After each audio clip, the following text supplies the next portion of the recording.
sigamos disfrutando de la entrevista con el expresidente colombiano Álvaro Uribe, que reanuda el diálogo haciendo alusión a lo que a muchos nos ha desconcertado, y es que Juan Manuel Santos estimule unas conversaciones de paz con las FARC y ahora también quizá con el ELN en La Habana, Cuba, bajo el padrinazgo de la dictadura cubana y venezolanas.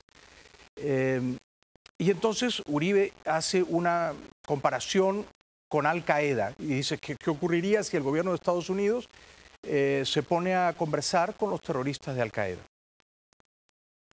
Vamos a Estados Unidos. Imagine usted, en gracia a la discusión, que Estados Unidos tomara la decisión de negociar con Al Qaeda y que en el proceso de negociación Al Qaeda asesinara unos soldados americanos. Y eso ha llevado a algo muy grave en Colombia. Se lo voy a contar. A mi generación la educaron con una actitud de indiferencia o con una actitud de suspicar frente a las Fuerzas Armadas. Cuando yo era estudiante universitario, no se admitía que uno apoyara a las Fuerzas Armadas.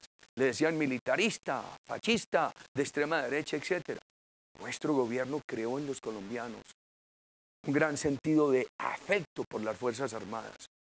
Yo recuerdo en esos años los niños en las carreteras agitando banderas de saludo a los soldados. ¿Por qué lo hicimos? Porque un país que ha sido tan martirizado por el terrorismo, por los narcos, por las guerrillas, por los paramilitares, tiene que apegarse a su constitución y a sus Fuerzas Armadas. Hoy esas Fuerzas Armadas están asesinadas por el terrorismo, vilipendiadas por sectores de la justicia, utilizadas por un gobierno que no las defiende. Y moralmente humilladas porque las sientan a una mesa en La Habana a negociar en plano de equivalencia moral con unos criminales terroristas. Pregunta, presidente Uribe, ¿le parece bien que el gobierno de Santos negocie con las FARC en La Habana? Claro, el argumento del gobierno de Santos es estamos negociando fuera de Colombia al mismo tiempo que proseguimos con la política de represión militar. No les vamos a dar tregua. Pero Cuba es una isla en la que hace 54 años hay una dictadura, y una dictadura que ha estimulado movimientos guerrilleros terroristas en toda la región, tratando de minar la democracia liberal. Entonces, ¿le parece el escenario correcto, La Habana, Cuba, para negociar con las FARC? Cuando yo era presidente, en alguna conversación con Fidel Castro, él me dijo que él ya no ejercía influencia en la FARC. La FARC se convirtió por el narcotráfico en un grupo tan rico. Eso le dijo Fidel a usted. Claro. Lo he leído en su libro, no hay causa perdida, me parece. Él me dijo que él ya no ejercía influencia en la FARC y se lo creí y lo sigo creyendo. Yo creo que la gran influencia la ha ejercido el régimen de Venezuela, porque el régimen de Venezuela es el que le ha dado hospedaje, protección a la FARC, asilo ilegal, contra la legislación internacional. Yo no podría objetar el lugar de Cuba, porque cuando yo llegué a la presidencia, el presidente Pastrana, mi antecesor, traía un inicio de diálogo con el ELN a través de Cuba. Y yo dije, lo aceptamos. Nuestro comisionado fue allá, pero el ELN no aceptó nuestra condición fundamental, que era, para que haya diálogo y negociación tiene que haber cese verificable de actividades criminales. Claro.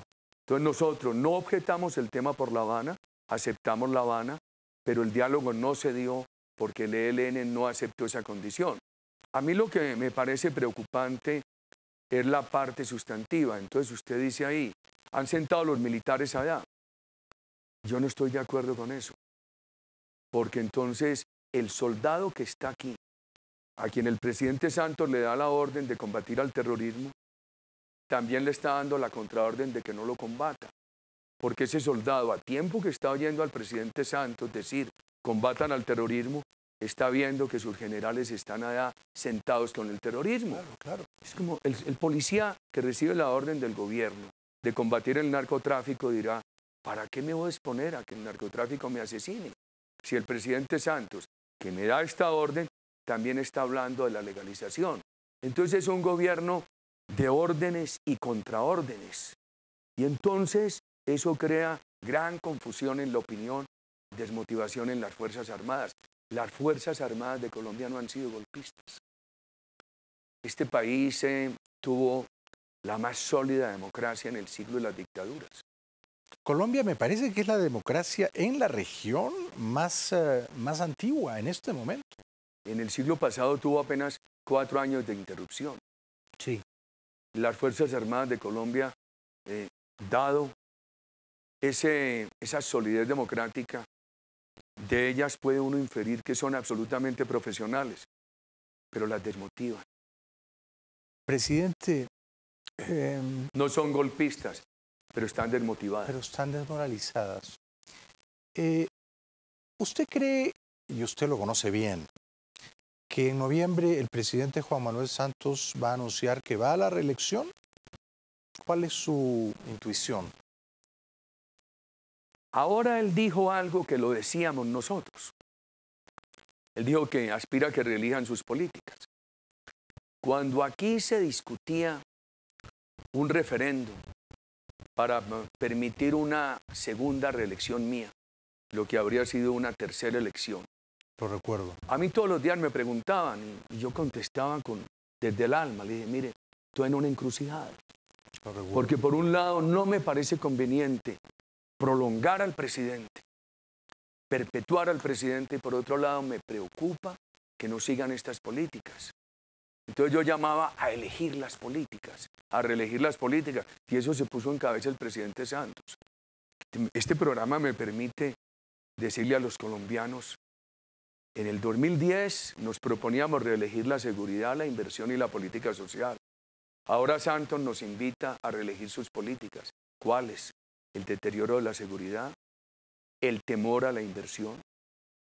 ¿Cuáles? El estancamiento de las políticas sociales. ¿Cuáles? La afinidad con los dictadores. Entonces, si esas son las políticas del presidente Santos que él quiere reelegir, me toca decirle a los colombianos y recorrer el país y hablar con mis compatriotas y decirle, cuidado, ese no es el camino correcto. ¿Usted votó por él el 2010, presumo? Claro que sí. En primera y segunda vuelta. Por supuesto.